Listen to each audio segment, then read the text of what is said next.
What up, everybody? It's the Chakra Doctor. Put your money where your mouth is. June 11th, 2022, Houston, Texas. All-day healing event from 3 p.m. to 10 p.m. Private sessions, group sessions, positive food, positive music, positive people. The link is in the description of this video, and you can call the number in the flyer for more information.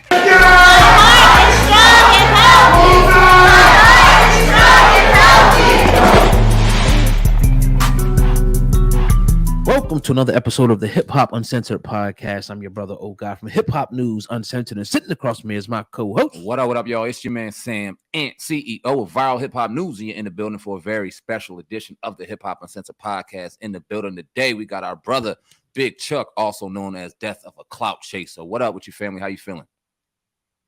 What's good with you, family? Appreciate y'all giving me the opportunity to come on here, man. Salute. Man.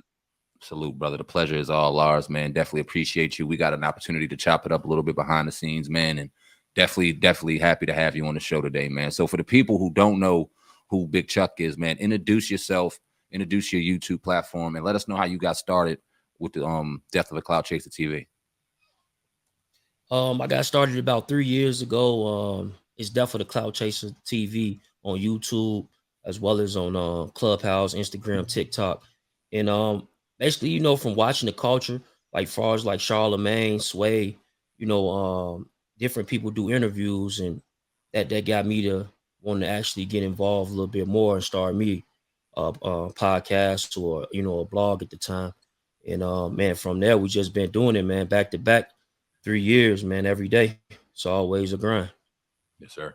That's what's up, man. So I hear you pretty much, you know, you had a lot of coverage at a Mo3 down in Dallas situation. Talk about, you know, covering that whole situation. And I'm not mistaken, in that area, right? The Texas area. No, I'm originally from Chicago. I'm currently on the West Coast right now in Las Vegas. Okay. But when it came down to the Mo3 situation, it was definitely something different. It hit the culture by storm, you know, as far as like you know, we never seen social media at that particular time start to do investigation, you know, and when it came to the Mo3 case, it was a lot of blogs that was going up in investigation mode, like they was going to solve his case. And you know, I covered it, but I pretty much stayed in the lanes of everything that the news put out. I put out the same thing, you know, as far as like a Fox, a CBS, you know what I mean? And we just tried to stay in tune with the actual community from out there to see what was going on and how did they want us to report on it. You know, so when it came down to Mo3, that's definitely what we did. So how do you feel about that? Because we see that too. Like a lot of people, when something happens, they'll start just making up a whole bunch of stuff about it without having a fact. And you said that you stuck to what you heard from the news, because we know that, you know, the local news, not all the time, but most of the time, is going to give you as most accurate information as they can. You know what I mean? So how do you feel about people making up all these crazy rumors and conspiracies as soon as somebody passes away or dies?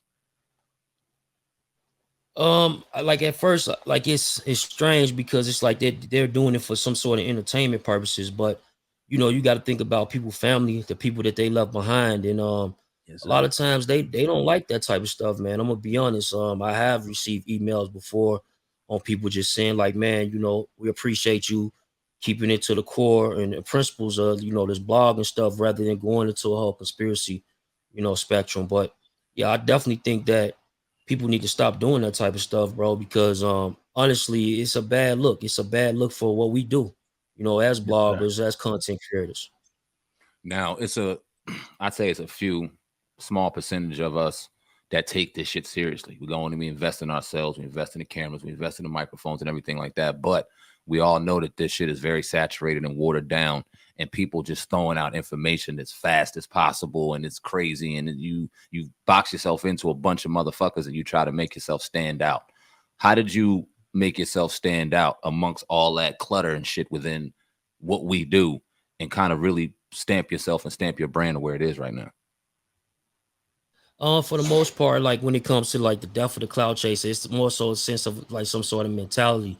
So what I try to do is I try to actually go to the source and get the information versus, you know, a whole lot of opinion. You know, like sometimes we can add a little sauce on there, but for the most part, I think that people gravitated towards my brand because I don't really give so much opinion on it. I tell you what the facts are, and then I want y'all to get in the comments and, you know, whatever the engagement is, to give some sort of opinion on what's going on. But I try to, you know, shy away from that type of stuff. Like when it comes to giving a big opinion on like, oh, well, this person did it, or this person, they you know what I mean? Because it's a lot of that going on, and that's what make the market saturated, because they trying to do what the next person who got big did. And I think that when I came in with that type of concept versus, you know, what people was used to, like, okay, well, you blog, you need to tell them how you feel about it. That's cool. I can give you a little short of how I feel, but not so much in detail. I usually get at the opportunity to the audience. Yeah, definitely, man. And I've came across more so your content. I've seen it on YouTube, but I'm more so seen it on Clubhouse. You know, I'm not on Clubhouse heavy, but the people that I am followed to is yours, and I see you up there a lot. And you got a lot of intriguing content on there. So talk about, you know, the Clubhouse versus the YouTube and how that's been for you transitioning over to Clubhouse. With Clubhouse, at first, like, I'm not gonna lie to you, when I first got on Clubhouse, I was looking at it and I was like, damn, Clubhouse is kind of strange, because it seemed like it was a bunch of celebrities on there. It was a bunch of them, like their cousins, different family members. So like there, you hear conversations, and even when the conversation go left, it'd be someone to pop off the mic like, yo, that's my cousin. And I'm like, damn, so what they do? Get this app to, you know, celebrities, and all they told them to give it to all their family members or something. So what I had ended up doing is, one day I was on YouTube doing a StreamYard, and I had told some of the few people, my mods and stuff, like, look, I got some invites. Let's go on Clubhouse and figure it out. Now, when we went on Clubhouse and figured it out, they all went into their different sectors, because they, you know, everybody got different personalities. And we just came back with that information, and that's how we end up opening the club for the Clout Chaser. And from there, bro, from my experience and from what I've been doing, it's pretty much the same thing that we do on YouTube, in the sense of having the conversation. So like the same titles that I will put on YouTube, I will put them on Clubhouse and just let people come in and chime in on the conversation. The difference is now it just so happened, you know, Gucci Man, you know, his name is in there. Now his manager comes in there. They want to chime in. Or if it's, you know, Yellow Beezy comes in, he wants to chime in. Mimo 600, you know, he sees his name. Now he wants to chime in. And that's why I say now, with that Death for the Clout Chaser mentality, that's making it clear. That makes it clear, because now this subject is about them, right? And we don't have to gauge on opinion, because now we got the actual person here, and they telling us the facts. They telling us from their point of view. So I like Clubhouse, to me, is dope. It's a dope platform for sure. How do you feel about people? Because now, especially when Wack 100 did his thing, and we'll get into that, but people taking Clubhouse content, like your Clubhouse content, and throwing it on their YouTube platform. Now we see that a lot go down. How do you feel about that? Is it good publicity, all publicity, good publicity, or is that something kind of like you frown upon? I accept it. You know, in the beginning, I was encouraging people to do it, because a lot of people do know the brand Death for the Clout Chaser, but they wasn't so familiar with Big Chuck. Right. So like they'll call me Def, they'll call me Clout Chaser. Some people call me Chuck, but they weren't so much familiar with, okay, Big Chuck, Death for the Clout Chaser. So that, like, them doing that repost, I think it's probably in the uppers of like 50 million on the size of you know, the views, and that's a lot of reach, you know. So it's definitely helped out the brand, you know what I'm saying, in the whole. But you know, sometimes, like, when people do put out that type of content, all we ask is they do credit where it came from, like put it in the description, like, you know, this is Death for the Clout Chaser content. That's the only thing that I ask for. A lot of times, believe it or not, that'd be a whole little argument sometimes with different content creators. They don't want to do something as simple as that. I believe it. For sure. So talk about I know you had Wack on your channel. I don't know if anything happened between you guys, but I know that was like, especially when that whole thing was going down with the Nipsey and I guess the Hassan Campbell thing. Yeah. I think he was on your channel at that time. So how'd you get in how'd you meet up with Wack 100, and how's your guys' relationship today? Wack, we, you know, with the whole Jim Jones situation, when it came down to Jim Jones, and you know, I'm pretty sure y'all heard about that, like with the wiretap. And me personally, you know, I tell people I want to see the paperwork. So if it ain't no paperwork, that this conversation is like, it doesn't mean anything. You know what I mean? And so we brought a few different people from actual Jim Jones camp, like Baby Bob, and they spoke on Jim Jones and how he was feeling about these different clubhouses that was going viral on YouTube in regards to his name. So when we having these conversations, Wack will see it, and he'll come in and he'll chime in. And I think we built some sort of relationship from that point, right? And then just going down the line, there's certain things that I don't agree with, just like you said with the Nipsey Hussle situation. Like I told Wack, when it came down to Hassan Campbell, I said that Hassan was wrong for recording him, and I think he was wrong for even mentioning that type of stuff to Hassan Campbell. Facts. And also, I'm a little biased because Nipsey Hussle music touched me a little differently. So I do think Nipsey Hussle is a legend. And that everything was cool from there. Now, just moving forward, we had a situation when it came down to Charleston White. Now, Charleston White went on a rant, and we had a room that was about Rainwater and Blueface, and Mo 3 and Bobby Billions.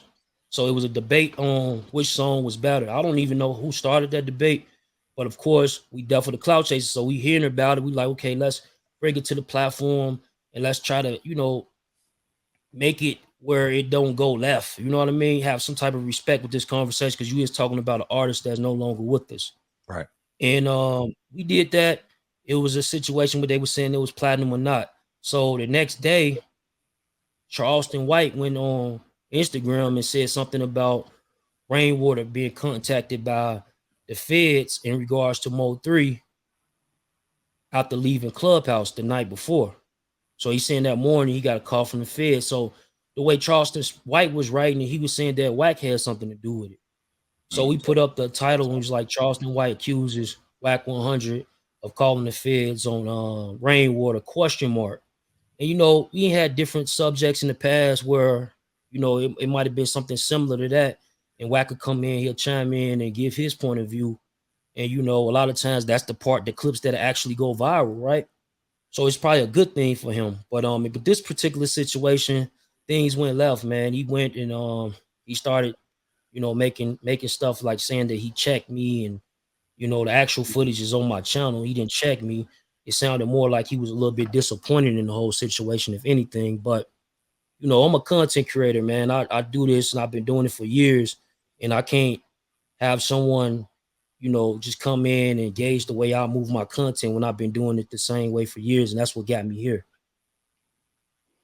Absolutely. I want to kind of transition a little bit and talk about growing up in Chicago real quick. How was that growing up in Chicago, and then when did you move out west?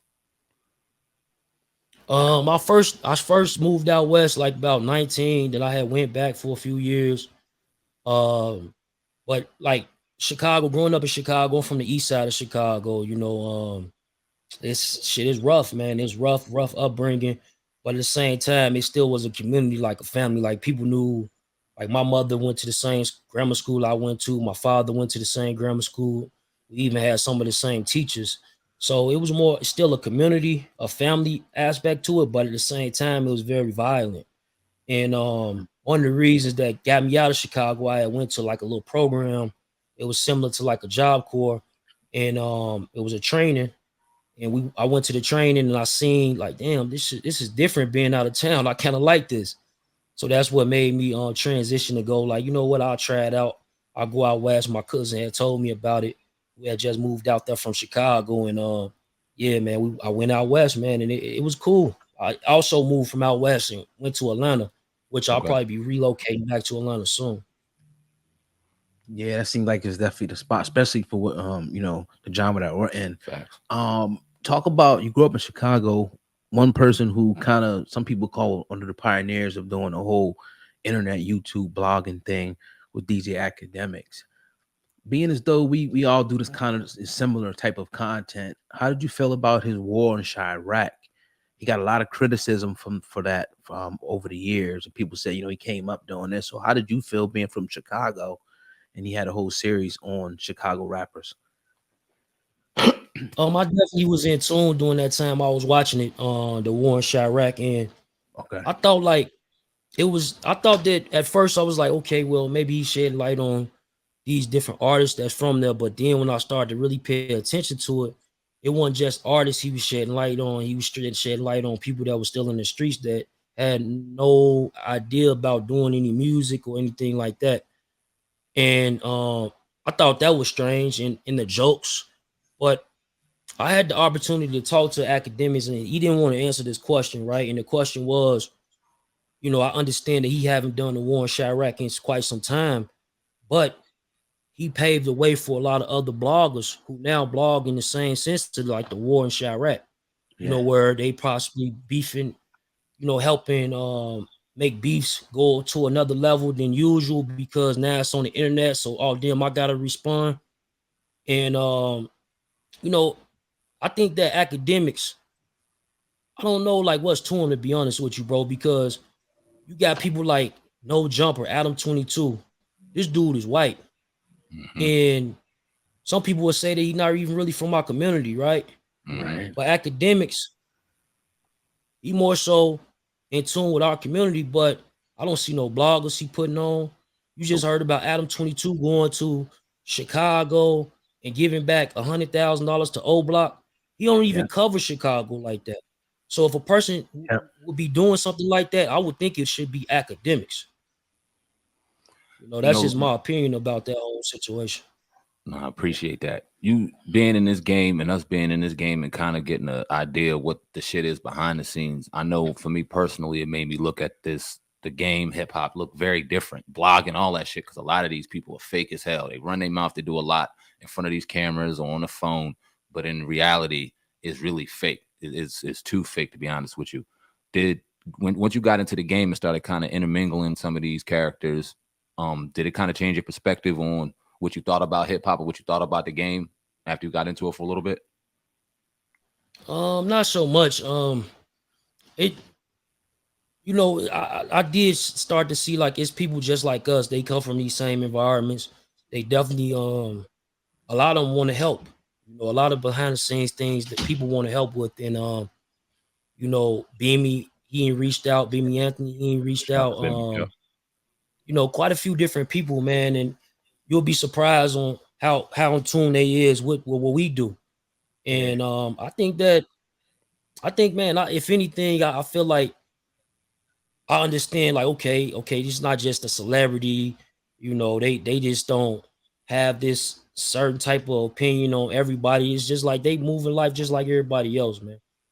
You know what I mean? And it's dope, man. It's dope. I definitely think that when it comes to the celebrities, I think they more like us than anything. You know what I mean? Do you ever get, and you probably don't, do you ever get like people that threaten you? Or like, because I know sometimes when you talk about a certain story, some people will like feel like you don't have a right to talk about that, you wasn't there. Do you ever get those type of emails from people that, you know, say, look, man, don't talk about this, you don't know what you're talking about? And if you do, how do you handle that situation? Yeah, I have received some threats, but you know, just like you were saying, like a blogger from Chicago, you know, that really held it down was Zach TV. And Zach TV, you know, some say he lost his life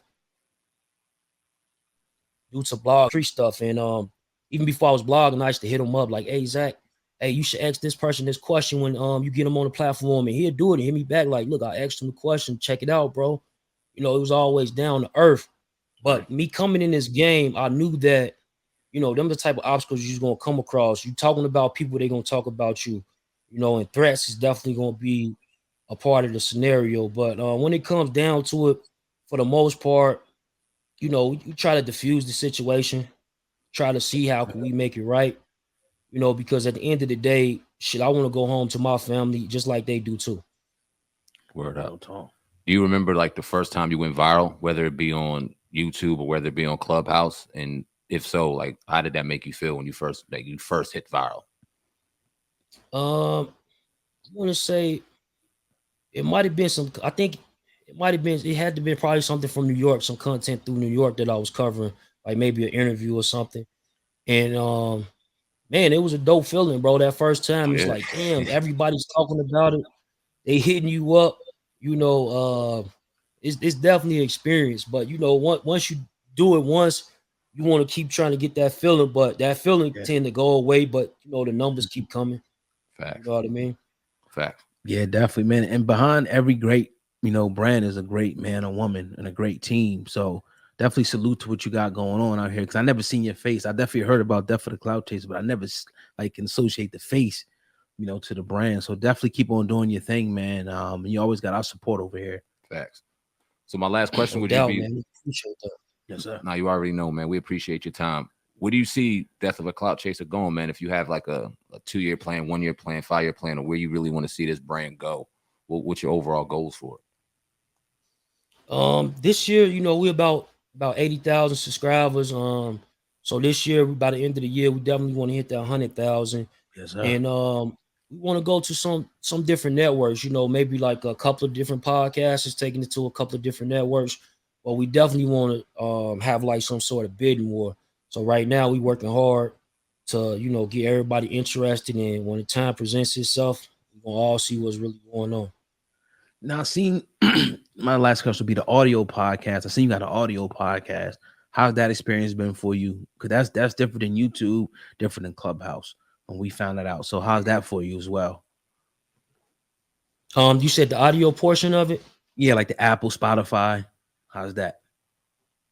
I think the audio it's cool. It's like I guess it's similar because the format I do on YouTube, like you said, I have videos and interviews of me like on the screen, but a lot of times it's mainly audio and some graphics in front. So it's similar to what we was already doing. Especially we was already doing like the StreamYards and the StreamYards just for the protection of the brand and not have people come on, you know, because you're throwing a link out there. Anybody could come on and they might come on doing some crazy stuff.